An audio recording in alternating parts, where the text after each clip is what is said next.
vote, or even if I want to. No longer matters how I wear my hair or my clothes. So what are you doing? Nothing.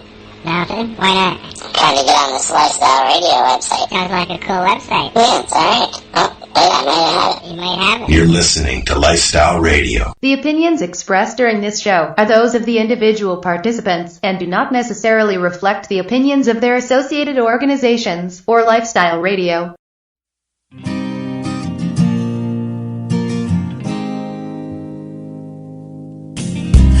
I blame it on industry. I blame it on my own hypocrisy. Miseducation and politicians. No one's willing to step up and speak. Hello everyone and welcome to the Pace Radio Show here at lifestyleradio.net. I'm your host, Al Graham. And as usual, we are live, and I am live right here in the front window at Canada Days, a store in downtown Campbellford. Tonight on the Pace Radio Show, we have our joint host, Northern Ontario Kim Cooper, and our guest, who just happens to be a person who loves to promote things and is very active in the cannabis community. But before we bring in our guest, I think Kim and I are going to have a little bit of a talk, aren't we, Kim? We sure are, Al. How is everybody doing tonight? I'm doing good. Well, better than what I was the other day. So hopefully everybody else is as well. Awesome. Always like to hear that you're feeling better, my friend. Well, you know, I was at the doctor's yesterday, and we're moving along. That's all I'm going to say. Yeah. Yes. Let's see. News items. Kim, quite often lately we've been talking about the raids going on across the country and the people being arrested and stuff like that. And we'll be talking about that as we go along in the program tonight. But I thought we'd touch on something that's a little more enlightening. And sounds great. You know, we're person today, our guest is going to be talking about promoting things. And, I look at this thing I'm seeing here in the news, and that is a book which helps promote the benefits of cannabis. Yes, and quite an interesting book it is, Al, that you have found for us to share. Yeah, how often can you find a book that is scratch and sniff about cannabis? That's it, and it is called the Scratch and Sniff Book of Weed. This is brought to you by Seth Motlin and Eve Epstein. And quite the interesting concept, I must say. Yeah. Yes, I agree. It's due to be released on 4/20. Yeah, great date to have a book like this released. It is noted to say it looks like a children's book with brightly colored hand-drawn illustrations and thick cardboard pages for easy hands to flip. But the content is decidedly adult, and chapters include everything from botany of buzz to the legalization movement to the weed boom in the bedroom.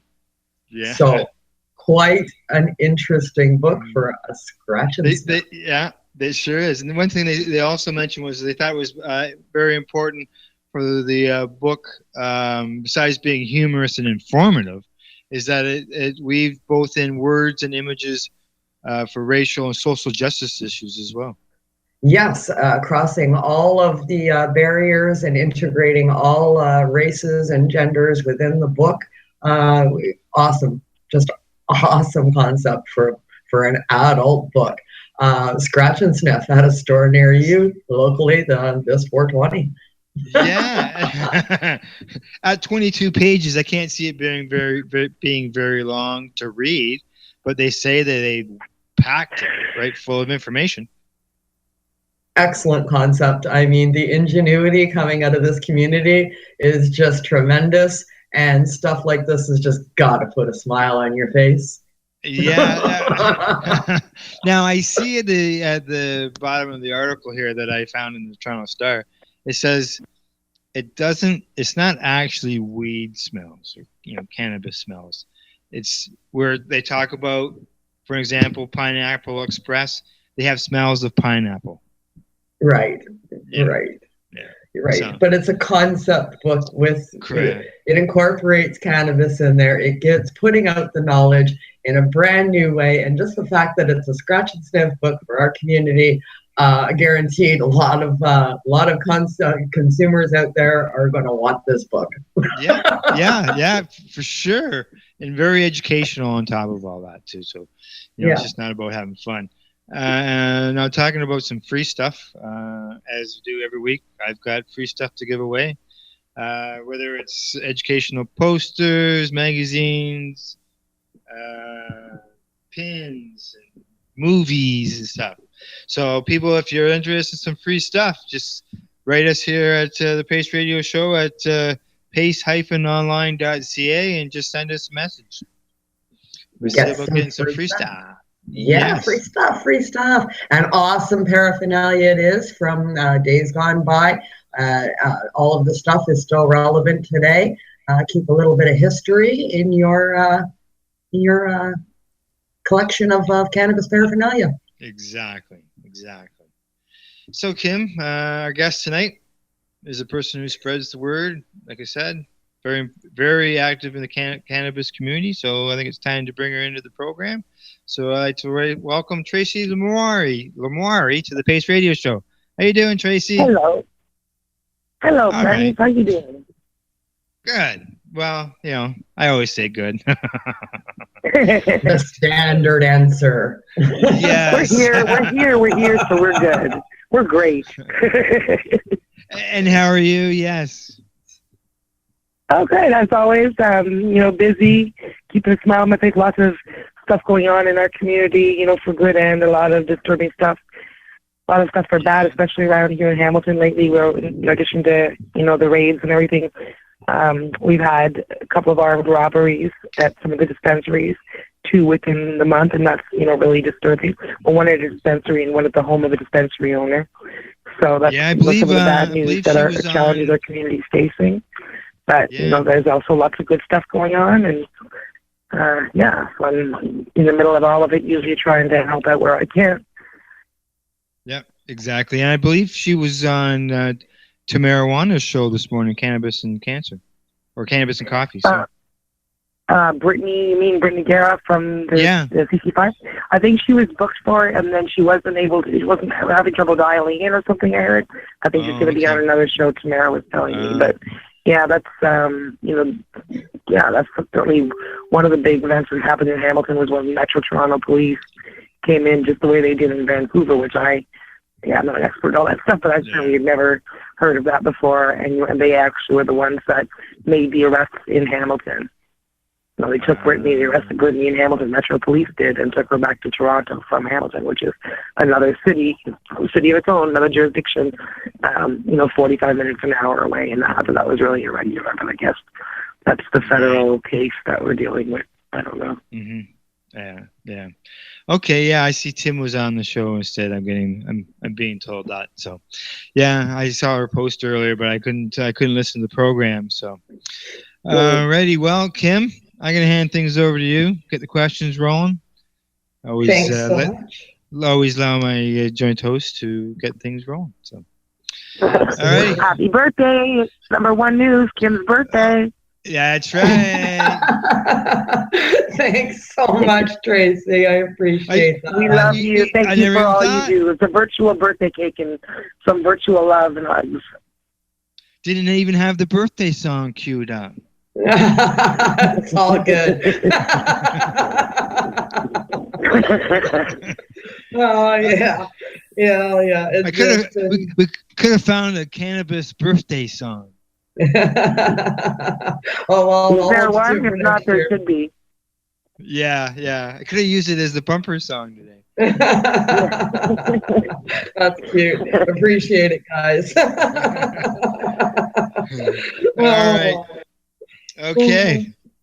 Well, we'll get right into it with Tracy here and get the focus off of Kim. How about that? Yeah, sounds good. We like Kim. That's cute. Thanks so much for the intro, Al. And yeah, thanks, Tracy, for the great, kind words at the beginning of the show. That's awesome. I appreciate it. Tracy Lamourie, for people out there that don't know who you are, and I can't imagine there are very many of those exist. Oh, really sure, there are. There are tons. I'm just on the outskirts, just a community member. I always find myself in the middle of everything, but, you know, I don't feel like I'm the instigator of most of it, but I'm certainly a supporter of all the people in our community and across the country, you know, doing really good work on legalizing, on patients' access as well, and, you know, and on all the other social justice issues that we all support as well, that are related and not related.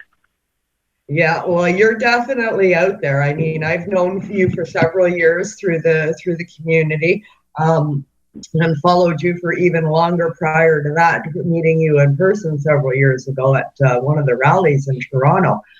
You've been a huge part of the movement. You have been involved for many years, starting way back when you were involved with the NDP, and you were also pushing for legalization and equal rights at that time. And it's not just cannabis legalization that you activate. You're an activist for. I'm all tongue-tied tonight. I'm sorry. I've been medicating all day for my birthday, so you have to pardon my stumbling tonight. But yeah, you've been involved in many aspects in the community for human rights and equal rights for disabled, and many other things, not just the legalization movement. I think I saw you speak as well at the Toronto City Hall, canvassing for some of the dispensaries that were operating in Toronto. You've been involved at a government level as well as a community level for many years. Yeah, I think it's important to use our voice at all levels, certainly, and to be credible spokespeople, you know, when we can speak to government. You know, you can't speak truth to power, as we say, if they're not listening. And that was part of the discussion that I was privileged to hear. You know, last night I was at the meeting of the Cannabis Friendly Business Association in Toronto, and that's headed by Abby Roach. That's not something I work for or anything, but I'm just my company's a member, as are many cannabis companies. And the meeting was basically about what's coming, and how cannabis companies can make sure they continue to exist right now, you know, with the threats that they're facing, and also under the legalization framework that might be coming at us. And they were saying that same thing. Somebody made, and I wouldn't agree necessarily that they were saying, somebody said protest time is over. I don't agree that necessarily, but certainly we need to move away from thinking that only protest is going to get us anywhere. And someone made an excellent point. They said, you know, they've seen us, and now they need to hear us. And so now we need to be presenting, you know, good ideas in a credible way, presenting policy and that kind of thing. And we can't do that if we're just outside smoking or waving banners. We also have to be in the halls of power, having meetings at different levels, and demanding in that way that they take us into account the way they do other citizens and business owners. Yeah, absolutely. It's time to step up. It's advocating at rallies is great. We've been doing that for many years. It's opened some doors. It's made us noticed in the community. It's given us we still should. I would never stop voice. doing that. I mean, but it's time to move beyond that as well. Is what I'm hearing. You know, other understandings and other steps as well, because you know we've managed to get their ear, and now we need to tell them something in a way that they'll listen to, and hopefully. You know, and Tony is making the point, you know, we don't have next year or the year after that or the year after that. If we imagine that, you know, the framework they're presenting to us is the real time frame, then this is our time. This is our time and our only time to make it look like, you know, something that's acceptable to us, what we voted for when we asked for legalization, and not just, you know, I've been saying it as a catchphrase lately, legalization and regulation, but not corporatization, right?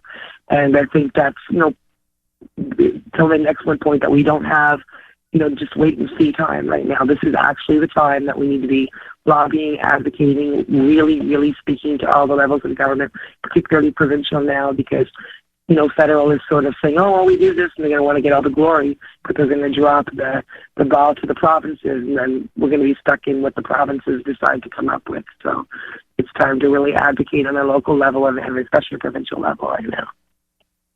Excellent. Yeah, I couldn't agree more with you. As far as legalization coming up is concerned, as far as patients go, Do you think, I've been asking several of my guests lately this key, and I think it's a key question that we all need to think about. Do you think that with upcoming legalization nationwide, that will hurt the Medicaid or the patients that are living within the community now and the milestones that we have strived for to date? Funny, I hadn't thought about that at all, but I was listening to, I know when you had Dr. Ira on last week, and I, will say he's one of my clients. It's not why I'm mentioning that at this point, but you had made that point. I guess you asked him that question, and he had said that was a concern that he had, and I hadn't thought of it. I thought, legalization is going to be great for everyone. But yeah, I think that he's right. We do need to probably give special attention, and maybe you guys have already been thinking about this, but I hadn't been, special attention to, really make sure.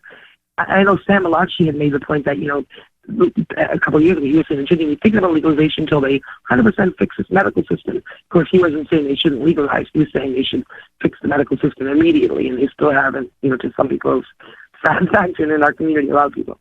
But, yeah, so that's, I've been thinking about that over the last week since I heard that great interview that you did, and that, that's obviously something that we need to advocate for. What is I'd be interested to hear what the responses have been when you've asked other people, and if people are making suggestions on what we should do in order to make sure that, patients continue to have access, and that governments don't just think, oh, well, now that, cannabis is out there and everyone can get it, all those people are fine. And I think that's a giant risk, especially for the masses of, people who still believe that cannabis patients are just, people who are trying to find a clever way to fool the government into letting them smoke a joint legally. Which is still a lot of people don't take it seriously. And for the people who have that mindset, they will probably think, well, whatever, now they can smoke. You know what I mean? The ones who actually have an understanding and realization that, no, it's, necessary medicine for some people, and access is still hugely important. So I wonder if advocacy groups are doing enough around that, and I am certainly turning my attention to it now that I've been thinking about it. Yeah. Well, in answer to your question, I've had several different responses to the question. One concern that has been prevalent among patients that use current legal producers and are registered with current legal producers is availability of product. Currently, legal producers are not able to keep product in stock to supply. Absolutely. Now. So if they are the ones that wind up in the distribution model for recreation, well, will that then cause patients to suffer more wait times for getting the needed medication that they require? Excellent point. Yeah, Dana Larson had made a similar point when he was speaking in Hamilton the other day as part of the Overgrow Canada tour.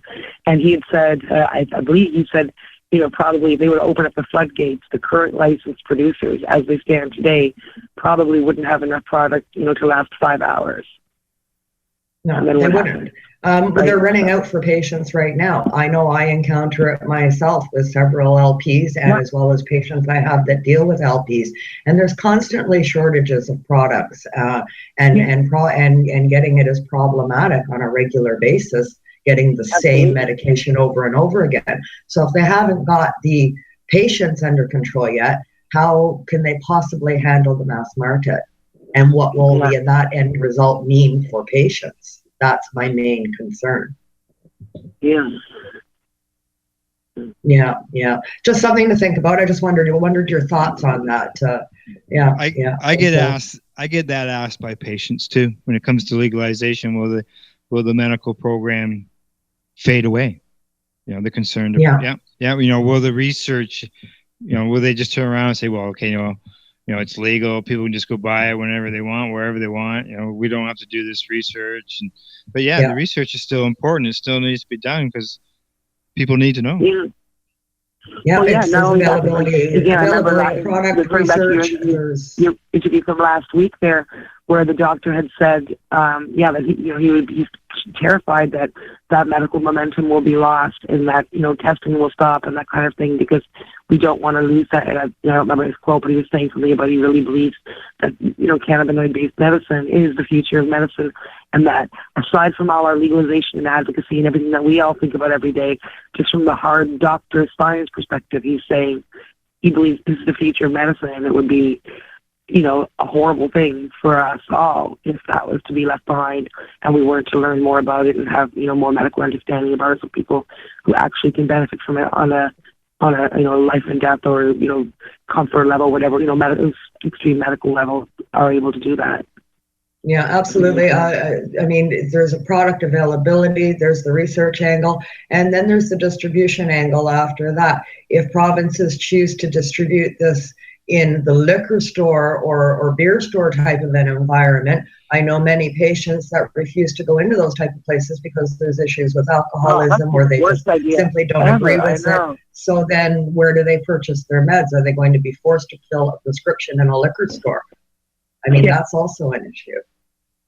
Yeah, that's the worst idea ever. And, it's funny and that's one of the things that really shows the difference in thinking between, government and we who see on the ground, who see the medicine and who also see the people who use it, whether it's medically or even people who use it on a recreational, adult use basis, who've chosen responsible cannabis use over alcohol, maybe because they had previous addiction problems with alcohol, of course, because, they don't like alcohol. But, I mean, certainly there's a large population of people who adamantly do not drink and don't want to be near alcohol. And they either medicate with cannabis or use cannabis, recreationally. And for the government, you can tell they're just thinking, oh, okay, well, we already have this system set up for intoxicants. And if we're going to legalize this other intoxicant, then that's clearly where to put it. But they're missing all the really important aspects. Like, there are many people who will not want to walk into an LCBO to buy either their medication or even if medical was under a different system, and even if we're just talking about adult recreational use, there can be a lot of reasons why a lot of adults don't want to go into a liquor store. Some maybe for religious reasons, some maybe for, addiction reasons. Who knows? But, like to me, it's the worst idea ever to mix the two. Though I can see where an uneducated government person who isn't thinking about the finer points might just offhand think, oh, that sounds like a good idea. But it's extremely bad. It's a really bad idea. Well, let's hope that it goes from a recommendation of not being in the liquor style stores from the task force to actually being part of the legislation. Yeah, well, exactly. That's the bottom line. Are they going to take this task force recommendations into account, or are they going to discard them like they have with so many task force in the past? And I mean, there were a lot. I was surprised. There were a lot of things I really, really liked from the task force. Obviously, we're not going to have everything perfect, but there was a lot of things I did not expect to see that were in there. I was like, oh, that's great. Again, if they take those recommendations, that'd be great. I know we had the live broadcast of it here at Lifestyle Radio, and Kim, you were part of that broadcast too. And we were all surprised because there was many good things. Sure, we don't agree with everything, but there was some things on there that surprised a lot of us. Yeah, I mean, we were tripping over our tongues going, this is really good. Yeah. Because storefronts was even recommended. Yeah. Storefronts, yeah. Yeah. Mm-hmm. Yeah, they hit on just about everything. Smaller storefronts, Yeah. But I mean, then it comes back to, is the government going to listen to this task force, or are they going to do what they did with Ladane and everybody else since and throw it out the window and do what they want? That's the question. Yeah. And then not only is the provincial government you got to deal with, you got municipality governments as well. Yeah. So still a lot of hoops to jump through. Yeah, and passing it, a lot of it down to the provinces, and then provinces passing it down to municipalities. That is going to be so problematic on its own. Yeah, and there are still smaller municipalities, that still actively don't allow, bonds in corner stores or harass storefront, So there are places where, it's not as open as Toronto, Montreal, or the bigger cities. I don't know what it's like where you guys are. But Northern Ontario, Kirkland Lake, bomb shop was raided, all stock confiscated 3 years ago. I was at the rally. Wow. I did the rally for that. And we forget that, it's true. 20 years ago when I stood on my advocacy in this, I remember there was a store called the Friendly Stranger, which is still around in Toronto, has moved somewhere. And, it's funny, you never hear about them in the community. I don't know who runs it. They're not really activists, I guess, or advocates, or, but they've been running, the stores for a long, long time. And I remember when they opened, it was still an environment where it was news. Dave and I actually did a radio show on CIUT in Toronto in those days. And it was news. We actually had that guy on our air, just like, wow, this guy opened a shop called The Friendly Stranger.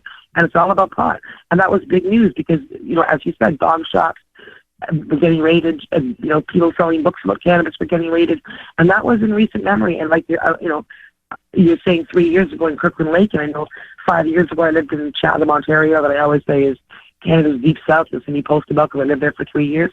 And they had, the only place you could get a bong around there, they had some kind of farmers market once a week where people would bring stuff and then everyone would go to get their bongs because no corner stores had them. And that's, and like you said, Kirkland Lake 3 years ago. And that's still what we're dealing with. Bongs are actually still illegal. Police can still, go into the store and raid for bongs. But yet, as I think it was Chris Goodwin made a really excellent point. I went to the bail hearing for what they're calling the CC5 now.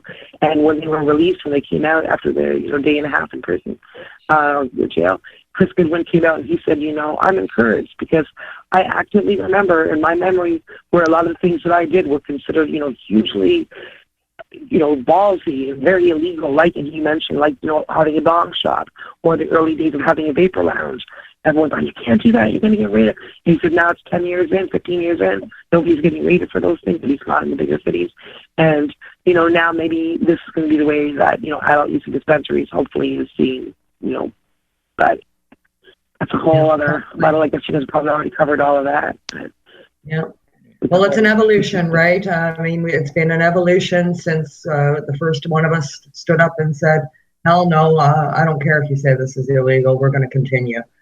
And it's been a snowball ride. I'm sitting in a store right now that I'm in front window at Canada's, and Wayne's got a sign out front that says head shop right on it. And we're open. Don't expect any problems other than it took them 9 months. Took the landlord 9 months of dealing with the municipality to get approvals in this building to allow a retail space. And we really believe that there was part of the issue was the fact that it was a cannabis related store, even though there's no cannabis on site. Yeah. Oh, absolutely. If it was going to be a clothing store or a food place, it would have opened in less than half the time. Laundromat. It could be a laundromat in here, and there was no requirements. But as soon as it became a head shop, all of a sudden you had to put smoke-resistant caulking through every hole on the wall. Just in case you guys are smoking those nasty dibbies, because they say in case there was a fire in the store. We said, come on, there's 3 apartments around the store. Someone's more likely to fall asleep cooking or burn the place down because they fell asleep smoking a cigarette. Oh, and industrial dryers, that's not a fire hazard. No, that's not a fire hazard whatsoever. So, okay, Kim, we got 2 minutes till we go to a break. All right. Okay. Well, you mentioned the CC5 there, Tracy, when you were speaking a few moments ago. Let's touch on real quick before we break. When is their next court appearance? I think isn't it the 20th April or the 21st, which is funny. I was in, like I said, I went to court for the bail hearing, and when they said, at first they suggested April 20th as their next appearance, and you could hear from the audience, like, are they for real? Are they really going to do that? And then it was suggested that April 21st might be more appropriate than 420 for this odd, especially the Goodwins actually run the 420 event in Toronto and all that other stuff. So it's now April 21st, barely missed being 420 by a hair. And for a second, I think we all thought that was, an on-purpose thing. But then we did reschedule it, thankfully. So. Well, even if it was on the 20th, there's no doubt, as Freddie Mercury would sing, the show must go on. That's right. Yeah, I don't think that would have stopped the show for sure, but it would have definitely been unfortunate if they hadn't been able to attend the last 420 Young Dundas Square. So. Yeah, absolutely. I mean, the Goodwins have been putting the show on for years. I was at the first one. I'm happy to say I will be in Toronto for the final to 420 at Yonge and Dundas, heading down south there to on the 19th, and we're staying for the week. So I will be there for the final 420 in Toronto this year. Final one at Yonge and Dundas, because next year, yes. I'm sure it's going to be somewhere else. Oh, yes. I'm sure a new location will be picked out, but it'll be nice to be at the last one at Yonge and Dundas. You got to hear it all began. Is that, this potentially marks the difference between 420 being our celebration and protest, and potentially if they do, have the timeline of legalization, if that is true, and if we are given legalization, then that would potentially be the first 420 under legalization, which if, the Pride celebration in the gay community is any indication, 10 years from now, 420 might look a lot different than the grassroots thing it started out with. It might be all, TD presents the Dab Bar and Royal Bank presents, and it might be a hugely corporate event and less of a community event. So this may be not only the last Yonge Dundas one, but the last one that's not seeing, the corporate guys trying to kind of muscle into our community. So who knows? I think that'd be a good match. The TD bar, the Dab bar. The Dab bar. I mean, what's good about that? Look at the money in the vote. I like Pride. Pride's definitely the biggest party in the city. I'd love to see that kind of, corporate support of, other, not like corporate cannabis, but corporate support behind just our community. And that's probably where it's going. But again, that also becomes an issue in the gay community too, where a lot of people complain about it being, too corporate. And so I hope we at least retain some of our community feel. And because I think I've been a part of a lot of different activist communities, a lot of different activist, roles I played in different causes. And honestly, the cannabis community is a family. And, there's been that kind of feeling somewhat in others, but we really are a family. We do things for each other from across the country. There's a group, 400 or 500 of us, the core group that I would say that we all know each other from one side of the country to the other and have, 100 friends in common and could name 3 things about each other. And we're all there for each other. People don't realize that, but it's true. People have done things for me and I've done things for people, and I really feel like we're all friends, and when we say Canna family, mean it, and that's a rare, that's a rare thing. You don't find that all the time, and I hope we retain that in our community. All righty. On that note, my 2-minute warning turned into 4, and we're out of time for that. So that gives us a scrambled 420. My fault. All right, off to our break, and tonight our bumper music is by, I hope I get his name right, Bishop Brigette. And you will be hearing a song called It's 420, and then Kim and I will continue our talk with Tracy Lamourie. This is the Pace Radio Show at lifestyleradio.net. You're listening to Lifestyle Radio.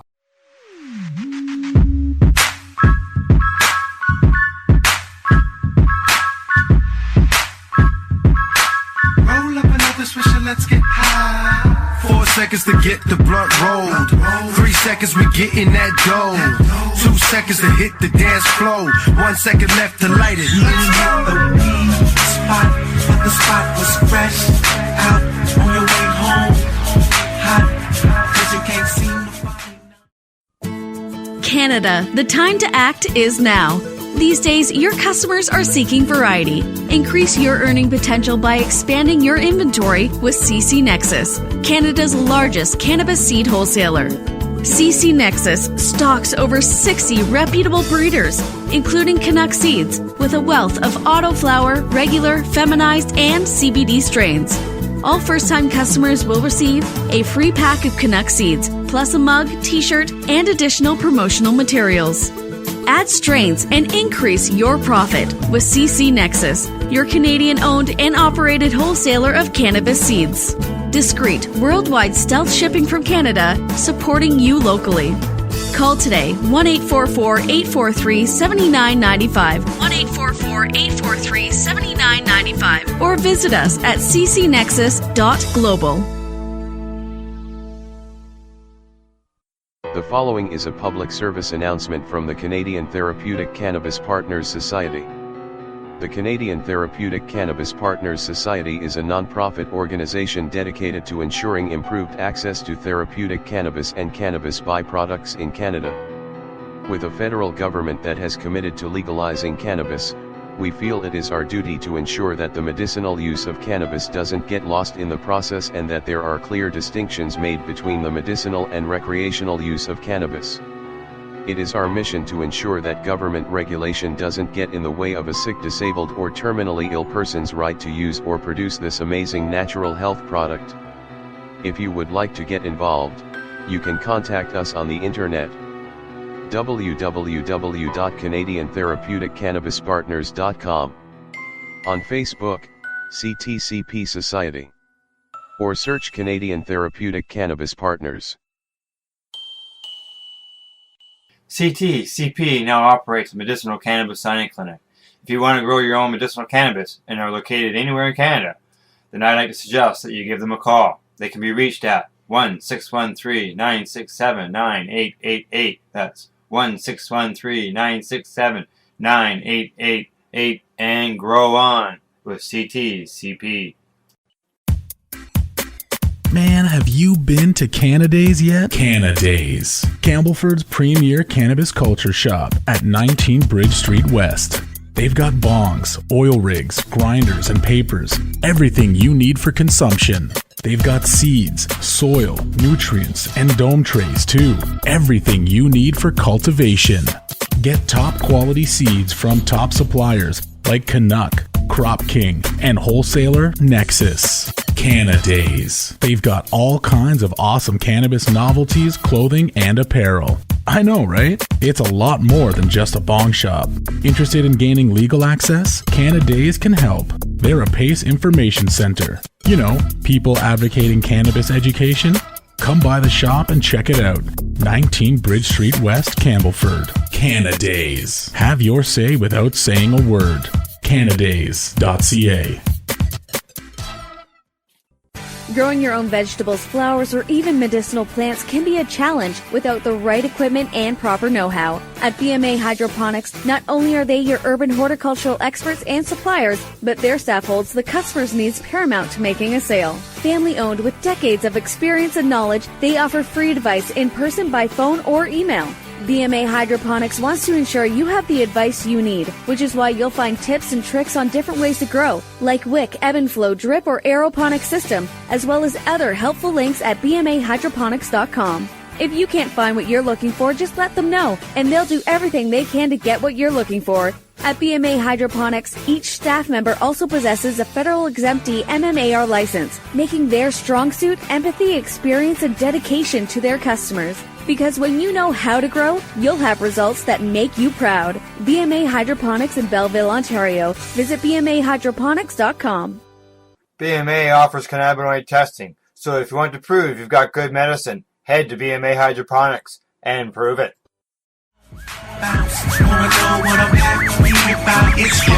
Things ain't look the same since I've been here last. These rappers looking funny when they talk about cash. I don't pay them no mind cause my life is a good luck. I'm West Coast certified, East Coast approved. Them chicks in the South be hollering. Hello and welcome back. We are the Pace Radio Show, and we are being broadcasted live at lifestyleradio.net, also on Spreaker, Shoutcast, Plus TuneIn Radio, and you can catch us at the Pace Radio website as well. Just a quick reminder to remind everybody not to forget that to catch the other programs here on the network, such as Coverage Radio. It's on Tuesday nights. Cannabis and Coffee with Tamara or Tamarawana on Wednesday mornings, and the 420 radio show is Friday nights at 7 o'clock. Tonight on our show here, we are joined by our guest, Tracy Lamourie let me get this right, Lamourie Public Relations and Marketing. Yes. Yeah, Lamourie Public Relations, Lamourie PR, whatever. Tracy of the cannabis community. That crazy girl with the red hair, you know. Exactly. Yeah, lots of different names, eh? Okay, and of course, Kim is with me here tonight, too. Kim, next segment here, I believe we're going to get into some promotional stuff. Yes, I'm anxious to get into this. This is a cause dear and dear to my heart. It's a young man that I've been following for quite some time, him and his mom, his mighty mom, I must say. Yes, ma'am. Talking, of course, about the one and only Mr. Young Liam McKnight, whose mother is the one and only Mandy McKnight. A tremendous force in the community for advocate for children's rights and the use of cannabinoid therapy in children to help with many things, including a serious condition called Dravet syndrome. And there's something going on to help this family, I believe, isn't there, Tracy? There absolutely is. And actually, I'm super proud of this because my clients, the Yappers, well, I'll tell you about them in a second, are the ones doing it.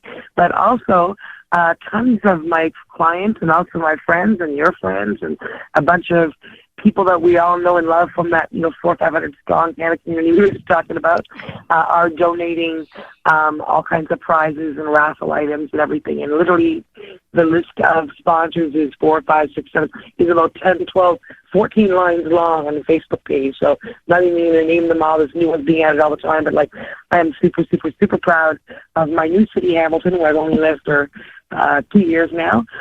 Because when Stu from the Yappers came in to collect some prizes and items from all of our stores here, hundreds of miles away from Ottawa, he was just shocked at the outpouring of help. But that's not just Hamilton. He's also gotten help from Starways, BC, and all kinds of companies in Ottawa, and tons of Toronto companies. And again, all of, if I named them all, you'd be like, oh, them, and all of our mutual friends are getting involved, and I'm really happy about that. And what it is an event called the 290 Life Canada Charity Event. Again, all the money going to Liam McKnight and his family, and into the Royal Canadian Legion branch on 330 10th Street in Ottawa.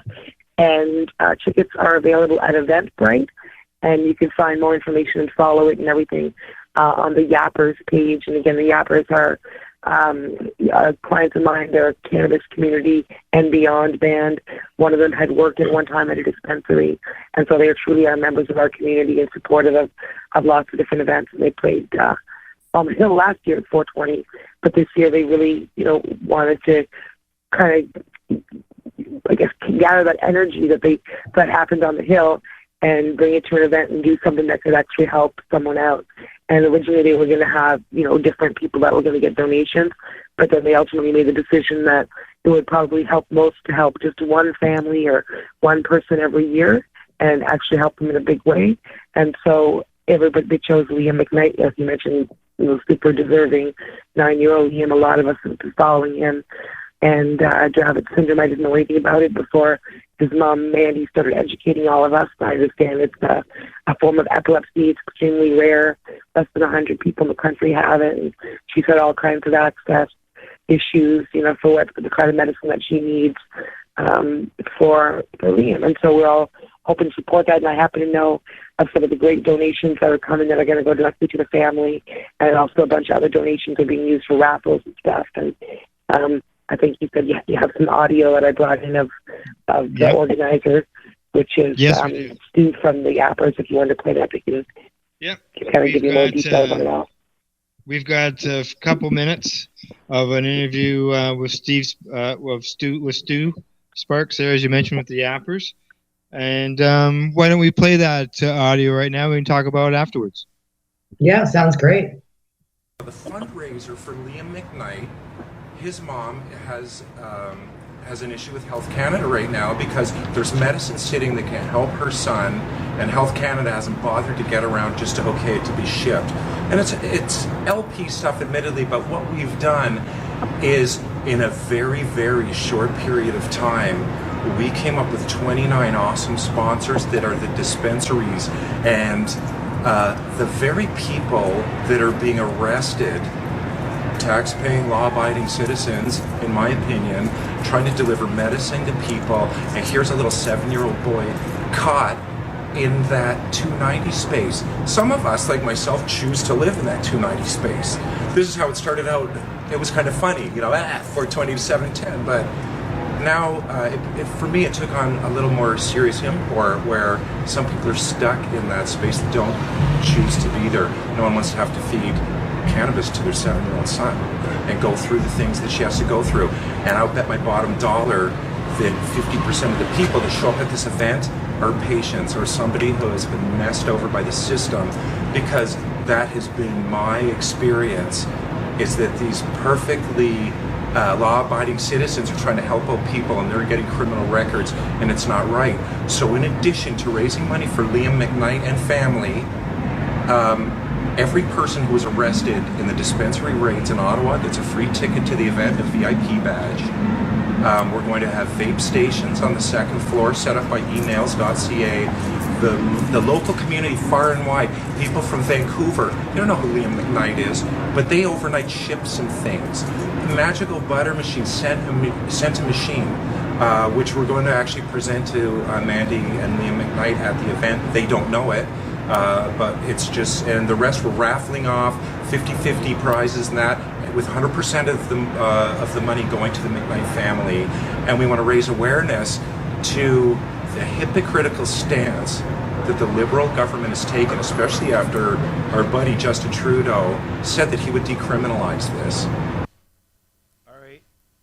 That's a little longer. Yeah, so he's going on. He goes on for a little while, and a lot of information in that video. It's a video that Dave made and edited from a performance that we went to of the Yappers in Toronto on April 1st. But yeah, mostly I want everybody to get out of that there's an event in Ottawa, and I don't know if you caught that part about all the people who work at dispensaries in Ottawa who were rated have a free ticket. They're allowed to come in for free.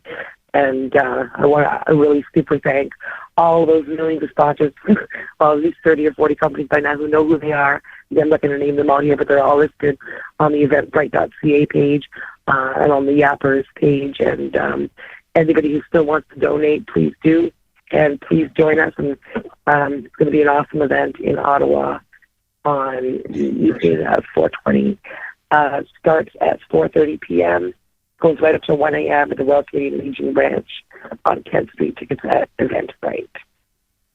Awesome event. Wonderful family to help in our community. I hope many people go out and support this worthy cause for sure.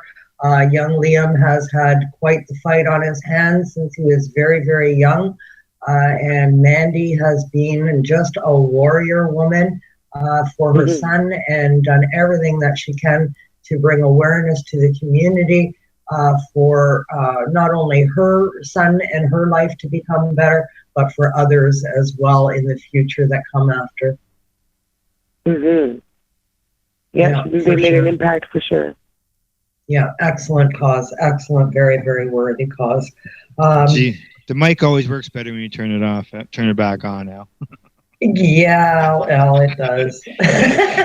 I'm sitting here trying to say something. I'm going, okay, hang on here. Some of the stuff that he spoke about in that interview, basically almost 30 sponsors. Fantastic job. Yeah, all across the country. I mean, and again, if I was to name them, there's a lot of familiar names and companies, and I don't want to name them all because it would literally take 5 minutes, and I probably should, but please go to the website and give our sponsors some love for that. On the eventbrite.ca, if you search 290 Life Canada Charity, or go to the Yappers, it's YAPPERS, and message them, and they'll send you all kinds of information about it, and all of the sponsors are listed, and please do go and thank those sponsors and give them some love. Again, it's a lot of our mutual friends, Kim and Alan. A lot of the names, if I name them, your names will be familiar to you guys. And so I just want to thank all of them for really, really stepping up. And some of them really stepped up. I know we can't get into too specifics or anything, but I should give special mention to Royal Pharmacy in Hamilton that Stu specifically said kind of blew them away with their gifts. So everybody jumped in and everybody donated their magical butter also. Lots of companies, and all of them deserve our love and appreciation. Yeah, I caught that. The magic butter machine is coming. Yeah. I see in that audio, heard in that audio a little secret. Yes. Don't tell anybody, okay? We'll make sure we put the link up along with on the site as well with the show. You said it's at the Legion? Yeah, it's being held at the Royal Canadian Legion branch with a dab bar. So it's at 330 10th Street, and there will be a dab bar courtesy of one of the sponsors. I think it's emails. I can't remember exactly. Again, it's all you got on the the website. you got the dab bar. You got there's going to be a dab bar at the Legion, and that's awesome. So vape, now you mentioned the vape. You mentioned vape stations, so I'm assuming not only dabbing but also vaping cannabis. Yeah, absolutely. Yeah. Now this is inside the Legion in Ottawa. Now, Legion vaporizing. Okay. This is So all fantastic. It sounds almost like the same place where the coalition went when the Supreme Court challenged. I believe it was. Actually, I think that's where I believe. Don't quote me, but I believe that's where Stu started this conversation with the Legion, and that's why they were open to that. They had some understanding of our community and the needs of our community. And, we were all there for the pre-court bash, pre-trial bash for Owen Smith. I attended that bash, and there was consumption of all kinds. There was joints, there was bongs, there was dab rigs, there was just cannabis flowing freely at all of the tables everywhere throughout that evening. It was just fantastic. And it was right in the Legion. And as far as I know, that was the first time something like that happened in the Legion. And they've been open to it since then. And this will be the second. Let's make it a habit. So anybody who's listening who has the concern that, really you're going to be vaporizing in the Legion? Yes. You're going to be vaporizing cannabis and dabbing in the Royal Canadian Legion. Yes, we are. And many of the people participating will be veterans. Oh, I just thought maybe Kim said many of them will be veterans that will be there too, I imagine. Oh, yeah, exactly. The opportunity, who knows, right? The opportunity maybe we've already had the opportunity to educate some of them because they're letting us come back a second time. And by us, I mean our community. Obviously, they weren't turned off from that party that you're talking about or that event. And we're coming back with more. So, well, I mean, we cleaned up after ourselves like good community people. There was no violence. It was all the peace and love and hugs all around and peaceful, community gathering, and there was no issues. So there would be no reason to not allow it again. Yeah, exactly. Yeah, exactly. So, I'm sure ours was more issue free than some of their events that they had where there was alcohol sales. Oh yeah, more than I'm sure on a daily basis, on an hourly basis probably. It's funny, that reminds me, I don't know if you guys remember, but about a year ago there was at Vapor Central, I wasn't there, I don't know who was involved, I can't remember the details, but there were reports that there was a fight at Vapor Central. And the next morning, there were people in British Columbia emailing me in Toronto to find out what happened in Vapor Central, and their community was abuzz.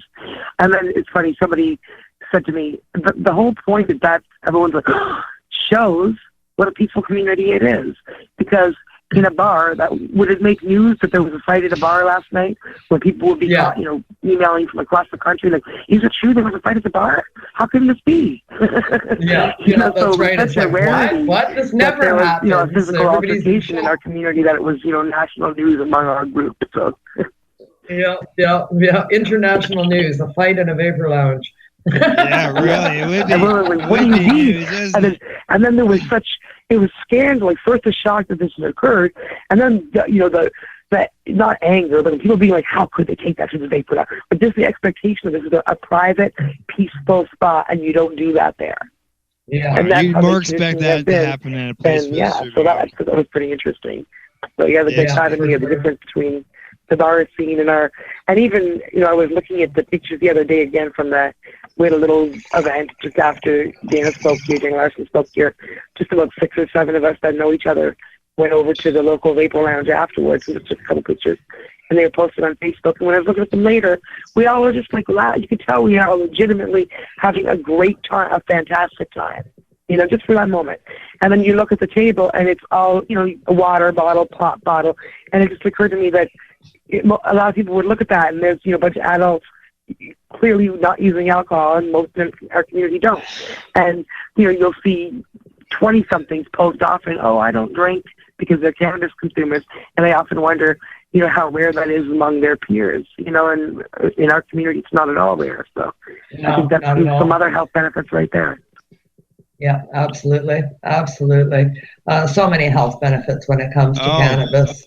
I know, they're talking about they have to put educational stuff out there, and it goes back to when the conservatives were in power, and you're watching that smoke float down the tube, and they're talking about the brain damage and stuff going on. Let's hopefully this change of government does have some real education, not that not propaganda stuff. Propaganda, more propaganda 2017, right? And you're talking about we're talking about the health stuff and all that. Here there was you're down there in the Toronto area, Tracy, how they want to open up the bars longer, instead of being closed at 2, they want to have the bars open to 4 or something. But yet, there's always... You can't have an ashtray in a vapor lounge.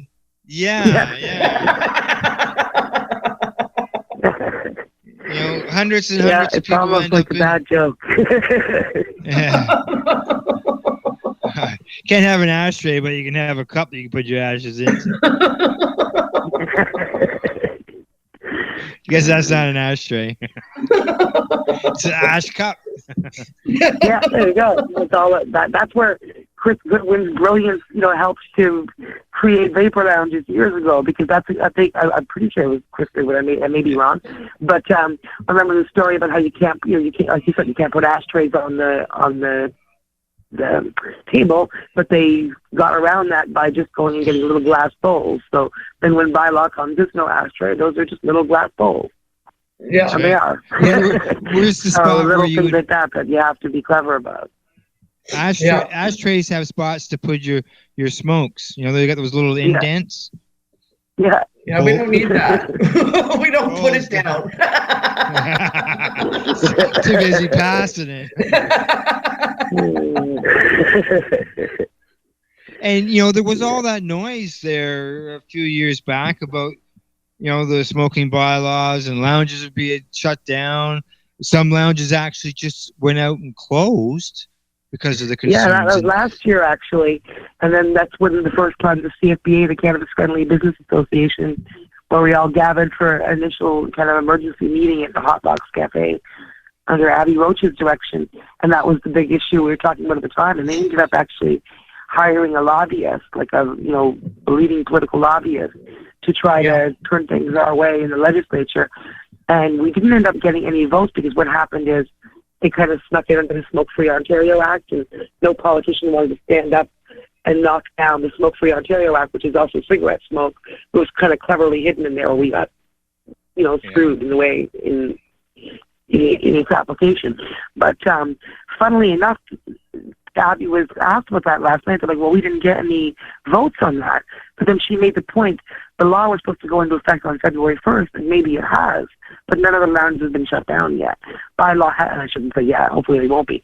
Bylaw has not come in and pulled a heavy on them. That law has not been used against cannabis lounges, so maybe the lobbying had an effect in terms of maybe they didn't want to vote, quote, for us, which would be the Cigarette Act as well, but they haven't acted against us either. So, that was a question that was in my mind too, because last year we thought that after February 1st there would be no more vapor lounges, and that was certainly not just a rumor, but some of the people that had started vapor lounges, like Abby Roach and the Hot Box, she said, I can, people are like, oh well, it's been illegal all these years. What do you care if it's more illegal now? So I can fight the law, but I can't fight bylaw every day, because they come in 20,000, now another 20, now another.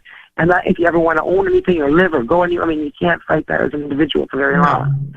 No, that's right. That's right. And hopefully along the way, Abby can work with these people in the CFBA and people like you, Tracy, as well, that are part of this coalition. Hopefully you can work within the bylaws and maybe have an addendum or something that excludes vapor lounges from and places like medication stations. Otherwise, especially when part of that same law bans vaping in public housing, for example, And a lot of people on ODSP are patients or in public housing, so they're not supposedly allowed to vape at home. And, so now you can't vape in the public park, for example, where they're supposed to get their prescribed medicine. So yeah, but I mean, can medicine be what about people excluded? who live in condo or close quarters and they just want to not bother their neighbors, or they might have children in their small close quarters and they don't want to smoke? Who knows, whatever the circumstance, we need to make these spaces available specifically so that other people, quote unquote, aren't bothered, and so that we can have our safe spaces and, areas where we're not stigmatized and everything else. Absolutely. And for people like me that, I can't go a full time out to go shopping, the amount of hours that it takes to do shopping and come back, I can't do that a whole stretch without medicating. So it would be nice to have a place to stop and do that, the same as anybody else would stop and have a drink, So it would be nice to have a place to do that on a regular basis, for sure. People who are traveling, it's like myself, for example, I'm a few hours for the city. So if I'm traveling in the city and I'm going to go to a specialist, or if I'm visiting people who maybe don't consume cannabis, it gives a spot for somebody like myself to go to. Yeah, absolutely. It's a spot where I've used vapor lounges in the ways both of you have just described. Like, absolutely.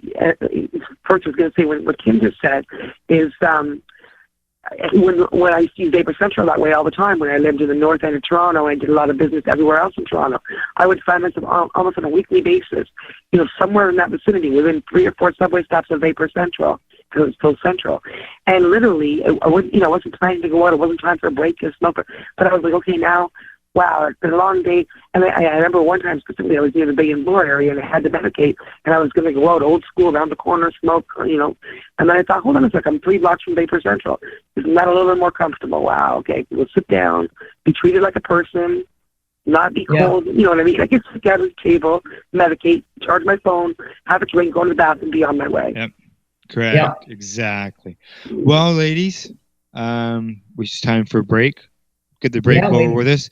If I allow you to keep going, we won't get that break in, and we'll have a very short third segment. So okay. All right. So we're going to hear some more of Bishop Briante. I think I got it right this time. And their song, it's 420. And when we return, Kim and I will continue our conversation with Tracy Lamourie. You're listening to the Pace Radio Show here at lifestyleradio.net.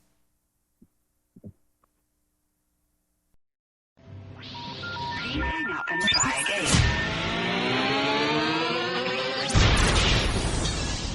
You're listening to Lifestyle Radio. She's so thoughtful, and yes I roll it, and yes I light it. This that flow got hoes excited. You can't stop me, this is my year. Somebody put a blood in the air, oh yeah. The spot was fresh, out on your way home. Hot, cause you can't seem to find none. I've got the music, bump, break it up and roll. One, put your hands up, bounce, wanna go what I'm back. Growing your own vegetables, flowers, or even medicinal plants can be a challenge without the right equipment and proper know-how. At BMA Hydroponics, not only are they your urban horticultural experts and suppliers, but their staff holds the customer's needs paramount to making a sale. Family-owned with decades of experience and knowledge, they offer free advice in person, by phone, or email.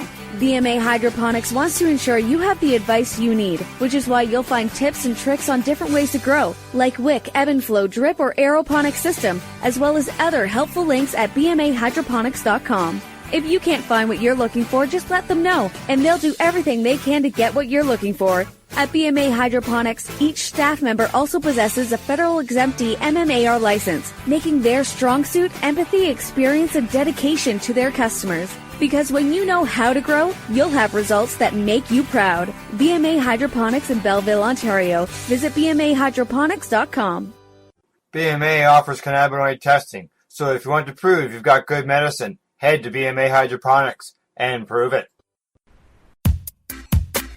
Man, have you been to Canadays yet? Canadays, Campbellford's premier cannabis culture shop at 19 Bridge Street West.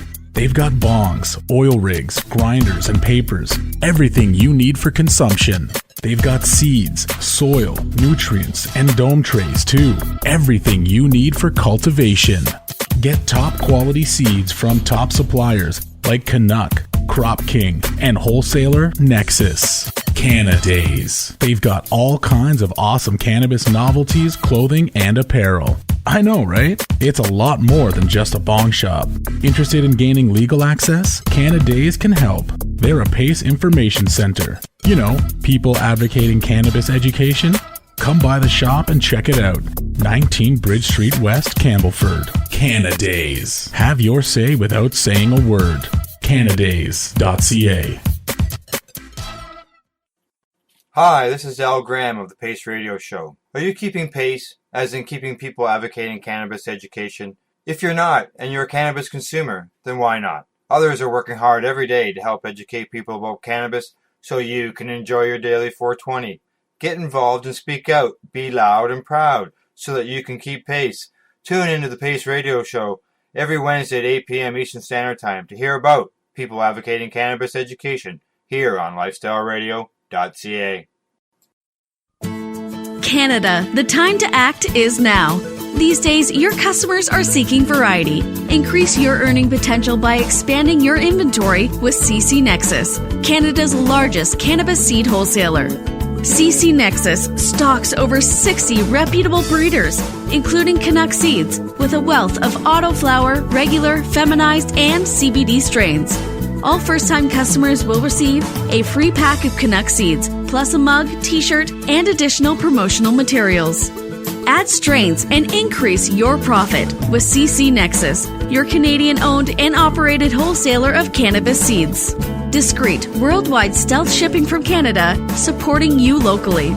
Call today, 1-844-843-7995, 1-844-843-7995, or visit us at ccnexus.global.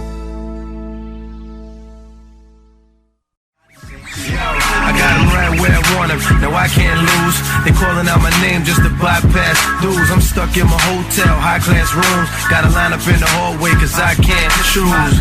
Mom, this is who I be, what I does. Roll it up and like that bud. Now it's back to the business. I'll be right back, cuz. While you dream about the money that you might stack up. Welcome back and thanks for tuning in. You can catch us here live at lifestyleradio.net every Wednesday night, or as a podcast at YouTube, Mixcloud, iTunes, as well as the USA version of iHeartRadio. Tonight's bumper music was by Bishop Briante, who is from Toronto. Also featured on that was his friend Nate Dogg, and you got to hear the song It's 420. And if you enjoyed tonight's music and want to hear more of it, then check things out at Bishop's website, found it at bishopbriante.com, or search for him on YouTube. Tonight on the show, I'm joined by my joint host, Kim Cooper, as well as longtime cannabis advocate and media relations person, Tracy Lamourie. Well, ladies, we're getting into the last segment here. Yeah, time has flew by. It sure has, hasn't it? Okay, and I believe we're probably going to get into some new stuff. Yes, we are. I want to change directions completely on this topics that we've been discussing tonight and talk a little bit about representation and public relations and all that kind of good stuff. And a great new little book coming out and a guide to getting representation. I love the title, authored by our one and only Tracy Lamourie, and it's called Get Repped. Tell us about your book, Tracy. I am super proud to be an author for the first time. It was like a dream of mine since I was a little kid. I always wanted to write something. I didn't know this was going to be it. But last year, this developed when a publishing company that aims primarily at business and soft skills market, soft skills meaning things like public relations and presentation and media, not so much media, business kind of things that help people succeed, things like, courtesy, all that kind of stuff.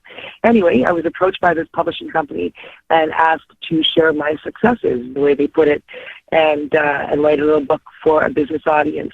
And I kind of expanded on that a bit. It's not a hard business book because about 30%, 40% of my clients are in the business world, and about 30% are in the cannabis world, and the rest are in entertainment and other kind of newsmakers. And this really covers all of that. And the kind of thinking behind it is people think that everybody, in the media has a publicist, but they don't realize that PR and being mindful about media and public relations is valuable to really any business or person who's interested in building their personal brand.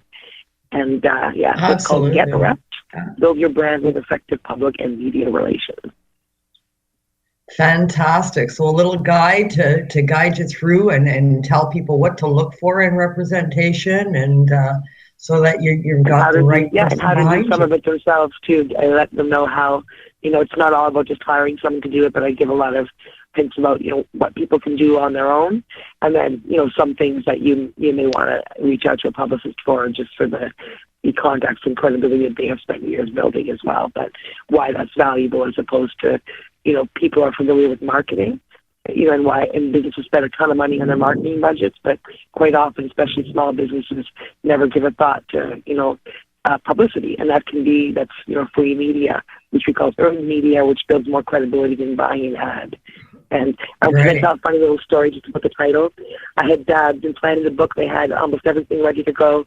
And then they told me one afternoon, I got an email probably around 2 o'clock and said, I'm sorry to hit you with this, but by 5 o'clock today, I need to have your book title and the tagline. And I haven't even, I kind of assumed the title would be the last thing I did. I remember that day. We actually talked I was still in the middle of writing it, and I literally had to come up with something.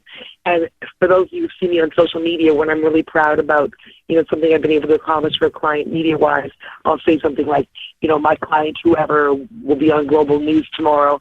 And then I'll tell that story, and then I'll hashtag Get Repped. It makes a difference. And then put my email. So that was just something I, just did on social media. And then I thought, that's not a bad name. I didn't know if it was too informal, but I actually really like it now because I think it hits on, people joke, get repped, get ripped. It's kind of funny too. It's kind of active. It's kind of, it's not, I would never write a hard business book for a hard business audience. So this book has got a lot of me in it, even though it's aimed at people who want to build their brand, which includes, businesses. It's tremendous. I love it. It's catchy, and it is so you. It's awesome. Just, it's catchy. It's fun. It makes you want to pick up the book. But when I saw the cover and I saw the title, and I thought, oh yeah, I would see that and in chapters, and I would buy that. Thank you so much. I'm so appreciative of, honestly, not just words, but I'm so appreciative of the love and support of all my friends, and that goes double, triple for my friends in our Canada family, because again, it really is a family. That's the way I feel, and that's the way I've been treated, and that's the way I hope I treat others, and I hope that feeling continues as we move forward into legalization, and we don't lose that, that feeling of all of us who've worked so hard together and supported each other for so long. Yes. When do you think this is going to be available? The target we're saying fall 2017 right now. I don't have an exact date, but I'll certainly keep you all updated. Partly that depends on how quickly I can finish up my side of things, because they've got, the book cover, it's got an ISBN number, it's got all the artwork, and I just need to, get a couple more things done, and then it's pretty much going to be good to go. And again, I'm really proud because there's a lot of times I've thought about writing a book. I certainly hope to do one day on my work, against the death penalty and some of the prisoner justice stories and all that stuff, because those are things I really feel I need to get out there. I never saw this business sort of minded book as being my first, or it wasn't in the picture for me at all, but then it's certainly something I'm passionate about in terms of what I do every day, which is take people on, that I actually believe in and help them build a name for themselves and help them get their message out there. And that's why I actually like my work a lot. I could probably make more than I do if I went to work for Kraft Dinner writing ad jingles, but I'm not into that. Once in a while I'll do some corporate writing, but I don't want to be a corporate girl. I like to be able to pick and choose my project, and the best thing about them is that, besides from everything being different, is that, I really am proud of my work, because at the end of the day, I think the people that I work with are doing great things, and I only take on people whose messages I appreciate and I'm proud to help get out. So awesome. Yeah, well, we're thankful for you to be in the community. That's for sure. You're definitely involved in a lot of stuff. Yeah, you're definitely involved in a lot of stuff. While we're talking about PR, can I mention real briefly one thing I've been working super hard on? And I told my friend that I would mention his May 18th show. Can I do that real quick? Sure, go ahead. And it's got actually a bit of relation to the cannabis community because it's a show called Up Close and Personal with Herbie Fabulous and friends, $30 at the Lula Lounge coming up on May 18th. I'm certainly going to be there. We got a whole bunch of special guests, Errol Starr, Tony Wild, T. Springer, Jerome Tucker. But there's going to be a live video shoot for a brand new song called Mr. Officer. And I guarantee that it's timely and will be of interest to our community, especially with all the raids and everything going on. So we're going to be recording a live video for Mr. Officer. And I would love if my friends from the cannabis community would come and be a part of that. And again, that's at the Lula Lounge on May 18th, Up Close and Personal with Herbie Fabulous and friends, Canada's fast-rising music star, good friend of mine, and a major stuff that I'm representing. And again, you can get tickets at nowtickets.ca. And yeah, I really hope you guys come out and enjoy it, and that I can have some Canada community presence in the Mr. Officer song, because that would be awesome. Awesome. Just quickly, one question back on your book there, Tracy. I realize it's media relations and stuff like that. Anything to deal with the cannabis issue in there? I'm definitely having. I'm having a chapter on, and actually, maybe one chapter or maybe two. But I want to cover. And again, originally it was a business book, but I don't want to just do a business book. I want to cover just getting your message out there. And two of the examples I'm going to be using quite a few examples from the cannabis community in the one chapter. But and the way I'm making that a business story is, how do you present something that is still somewhat controversial in some audiences? And so I'm also going to be talking about my original activist work, which was not something, like a lot of my cannabis work, stuff I'm not necessarily paid for. I mean, obviously I represent people in cannabis now, but originally I came to it from activism and from the cannabis community as a patient and activist. And so those two things, my work in criminal justice in terms of prisoner justice and anti-death penalty and work for wrongful convictions, I want to bring into this. And I certainly want to bring in the cannabis community into it too. And the way I'm doing that in a business book to a business audience is by framing it as, how do you present things that some people still think of as controversial, or that are controversial in some areas. And then I'm going to use that as the basis of the chapter and go into all kinds of stories about all kinds of people that you'll recognize, and some of our friends, and not all of some of my clients, but others will be just examples. So that kind of thing. So I'm definitely going to be bringing cannabis and my prisoner justice activism into this little business book. Talking about your justice work there. You're still involved with the people of Death Row? Yeah, well, that's the King Name for Death Penalty is a group that I co-founded along with my husband Dave Parkinson back when I was only 28 years ago now. And for about 10 years, that was our primary work. I mean, before we had our little guy, to the point where we literally, we spent all our time responding to prisoner letters, hours a night, and making a webpage. Just, that was our passion. And when we had our little guy, we had to pull back a little bit from, 6-7 hours a day full-time job in the evening after our full-time day job. And then we had basically we're rebuilding the site now, because that site, essentially ccadp.org in one time, there are 4,000 prisoners on death row in the USA, and our site had 1,000 of them who had written us and asked to be represented on the site. So we had full web pages with artwork, prisoner pages, case documentation for not just innocent people on death row, but anyone sentenced to death anywhere in the world who wanted to be represented. And it was our thinking at that time that we were saying we were shining a light into the dark corners of America's death row. And we were saying that, it is not only our right but our responsibility to know who's getting killed in our name, whatever you might think of the death penalty. It was our argument that when people look a little closer at some of the issues behind these cases, even in cases where there was guilt involved, they'd be disturbed enough about things relating to the way the court system worked, the representation and all that stuff, that, we would be convinced the way we were basically really disturbed. We came at it as activists from, things like anti-racism and anti-corporate and government abuse and that kind of thing. And when we learned about some of the things happening in the death penalty, the case of Jimmy Dennis in Pennsylvania, and it just snowballed from there, we were shocked and appalled and felt like it was a culmination of all the other work we'd ever done, and we're passionate about it, and basically felt like if other activists like us learned about it, they would be as upset as we were, and we could stop this thing. And so, that's been a huge fight. It's still a battle of my heart. It's not something I spend 10 hours a day on anymore, but it's certainly something that's a big part of my life. And I still know a lot of people on death row, and I still remember our battles with, with George Bush to save some of the lives of his people and everything else. And I certainly hope to write a book on all that one day. I've forgotten half the stories, and it's a really important one. Yes, well, you've done so much for so many, in so many different communities, Tracy. Just amazing. Also, I appreciate you asking about that one, because I know that's controversial work, and again, it was the work in my heart for a long time for a lot of reasons, and it's not something everyone agrees with. But most people, when they look into what we did and why, they see at least why we did it and what our points were, and I like to feel like we made a difference. And I still remember, I got more than one letter from people who were about to be executed and who were executed an hour after they wrote me, thanked me and said, "Don't think that you didn't make a difference, because you made a huge difference." And I still tear up thinking about that stuff, because that's not work you can do without being, somewhat emotionally affected by it, for sure. Yeah. Also on the justice issue, I'm not quite sure whether you want to talk about this or not.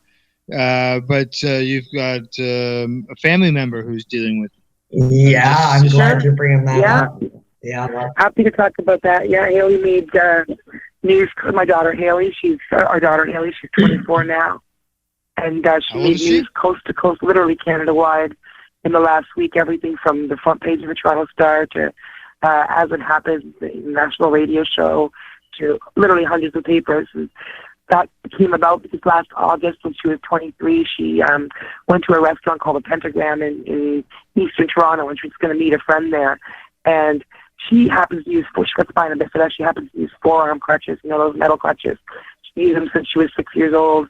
She, at one time, she's walked 9 hours between two cities, raising money for the OSPCA and the animal rights groups. So she's, more capable on those crutches than 90% of the people are on our own 2 feet. And, anyway, she went to a restaurant and she was wanting to use the bathroom. She had no problem with it being downstairs. She was able to go up and down the stairs. But the lady at the store literally yelled at her and barred her from using the bathroom and verbalized that it was because of her disability, because if she was to fall, she could sue the restaurant. So Haley didn't tell me about this for several days. She hates talking about her disability. It's not something she's comfortable being in the media or even discussing about, really. But she made the determination that, after thinking about it, if it was about, she's an activist, a hardcore activist, my Haley herself, and if it was a bathroom issue for anybody else, she'd be the first one, to defend them. And I asked her to consider, what about other people who are infirm, not just disabled people, but, other people that have mobility issues as they age? How many times a day are these people getting barred from a place like this and just being judged on their, basically it's an example of ableism, where someone is judged on their capabilities within, 10 seconds of us looking at them. We decide what they're able to do and what they're not.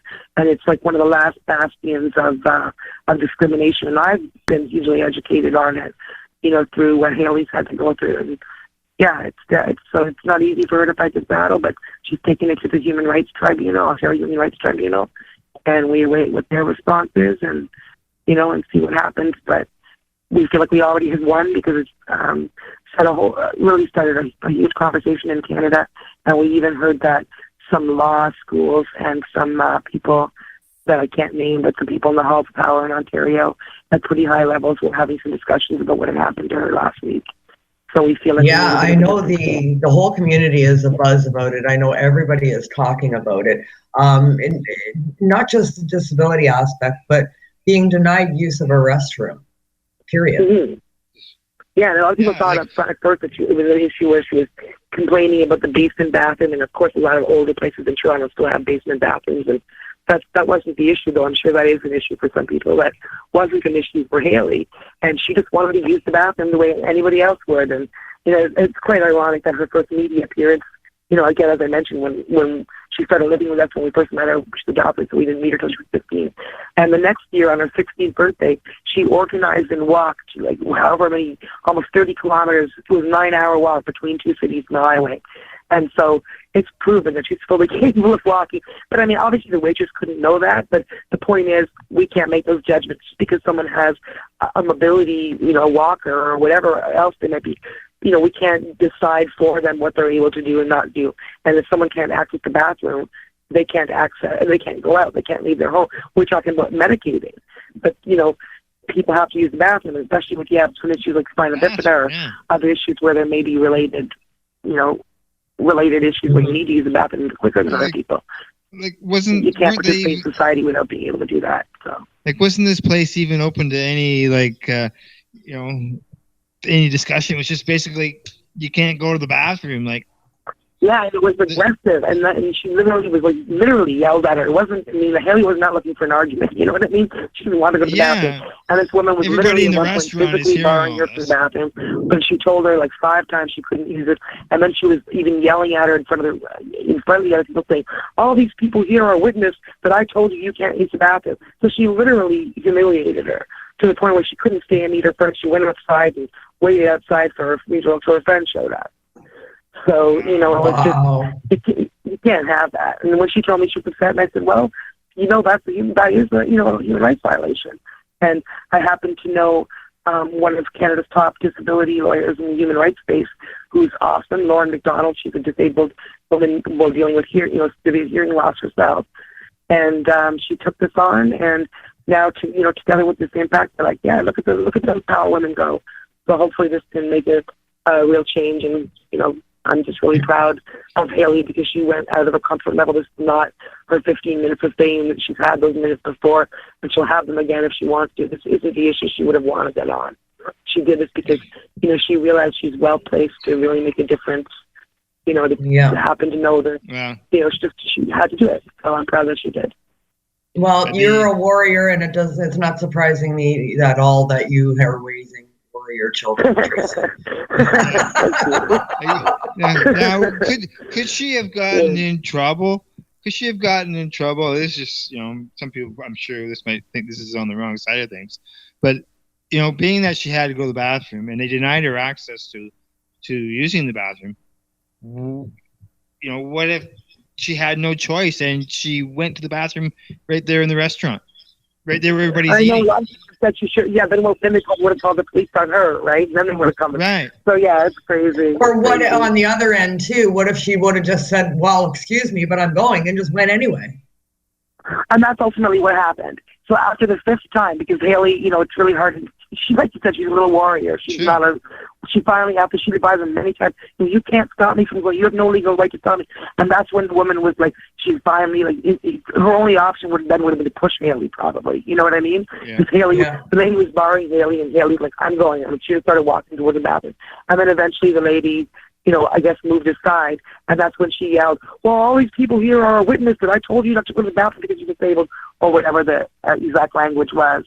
And, further exacerbated it. So she ultimately did get to use the bathroom after, and at this point it was, it was a necessity. She literally had no option. She was probably in tears and ready to, Yeah. She needed to use the bathroom. This is a bodily function that we can't stop. Correct. And otherwise she would have, if she would have taken 10 more minutes and walked down the street and found somebody who was more amenable and not so mean. But at this point, she needed to use the bathroom. There was no earthly reason for them not to let her use the bathroom. She was there to meet a friend. It's ridiculous. So. Okay, ladies. I'm looking at the clock going, okay, we've got about 2 minutes here. Yeah. Boy, it went fast. Wow. Sure did. Okay, Tracy, have you got somebody, this is your spot here where you get to promote somebody or website, whatever. What would you like to do? Oh, just, find me on Facebook. Lamourie Public Relations is probably the best because I'm updating every day all the different people and fun things and great shows and events and everything else I'm promoting, and I don't want to forget things. But lots of stuff coming up. And again, May 28th, May 18th, sorry, at the Lila Lounge with the Herbie Fabulous. Again, I want to support the cannabis community coming out and be part of that Mr. Officer video. There is a charge for the show, but it's a great show.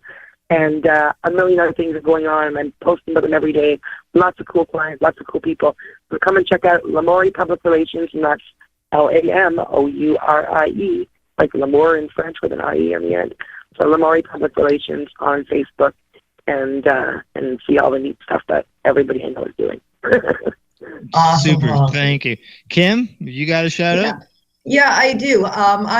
This is my last show for this month. I'm not going to be on my usual time. No, I have one more show this month. You have one next week. I have one more next week. That's what I meant to say. Sorry, I'm a week ahead of myself here. Yeah, I have one more show to do this month, but I am off schedule. So instead of being on the third Wednesday this month, I am going to be doing back-to-back shows. So I'm on again next week. That'll be my final show before 420. I would like to give this shout out to this year's 420 in Toronto. I'm going to be attending that 420, and I also will be doing a small special dedication at some point during the 420 at somebody's tent in the 420. I will announce details on my Facebook page and social media, but we will be doing a dedication with some of Guppy Fish in the community as Guppy Fish. Awesome. I have some of his ashes, and he will be joining us for a release at 420 this year in Toronto. So stay tuned to my Facebook page for details on that. And if see how things go, maybe we'll get some live coverage of that. Yeah. Right. Right. I actually have a shout out tonight. I thought I'd throw a shout out to the 70-plus-year-old man who stopped here in the Canadays, and he asked Wayne, the owner, if he sold cannabis. And Wayne said, no, sorry, we don't have any products like that here. But once they become legal, we're going to look into. We would like to look into it. And he says, well, you better. Perfect. I love it. And things are moving right along in the Camelford area. That's wonderful. That's right. Okay, as you mentioned, Kim, you're back next week. That'll actually be your third show in a row. You're on next week. You're on next week because you switched spots with Alicia because you're off to the city, right? Yes, that's correct. I'm going to Toronto for 420, so I'll be traveling on our date for our show, and I'll be awful tired. Yeah, and if our health is good, we're going to look at trying to get some of that on the air. Right, so let's see what happens. Excellent. All right. Our guest next week will be a repeat guest. We'll be having the lovely couple of Mr. and Mrs. Sikora on our show from S&M Sweet Shop out in BC. That'd be nice. Get an update on their. Yeah, get an update on their court case. That's awesome. Yes, and actually, Tracy, you're a repeat guest too. I think you're third or fourth time on the show, which is always good to have you on. Yeah. Yeah, I think it's my third time as a guest, and then also once I was caught on, walking to the GMM, so I think it is my fourth, which is yeah. Well, I always love this show. My favorite. Yeah, we'll be back. And thank you so much for all you do to keep the community informed of all the important stuff. It's so important. That's right. All right. Okay, you can find the Pace Radio Show on Facebook, where you can like us. We're also on Twitter. We're on Instagram as Pace Radio Show. And we're also on the web at pace-online.ca. Don't forget to go there if you want some free stuff, and we can look at sending you that. Also, thank you tonight. Always go out to our sponsors, our friendly folks at BMA Hydroponics, so you can find on the web at bmahydroponics.com. CC Nexus, Canada's cannabis seed wholesaler. They're found at ccnexus.global. Always a big thank you to the man behind the baggie, Al Rapp, here at lifestyleradio.net. And thank you to you, Tracy, for coming on to the show. We appreciate you being here. And to Kim, thank you again, as always. And happy birthday to you. 29 again? Yeah, 29. I'm on several anniversaries of my 29th birthday. That's right. It was a good year. It was a good year. I don't know if I can remember that far back.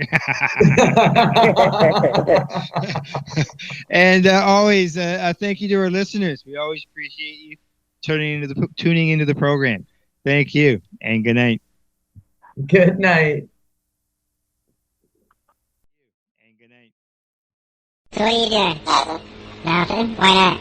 Trying to get on this Lifestyle Radio website. Sounds like a cool website. Yeah, it's alright. Oh, wait, I might have it. You might have it. You're listening to Lifestyle Radio. The opinions expressed during this show are those of the individual participants.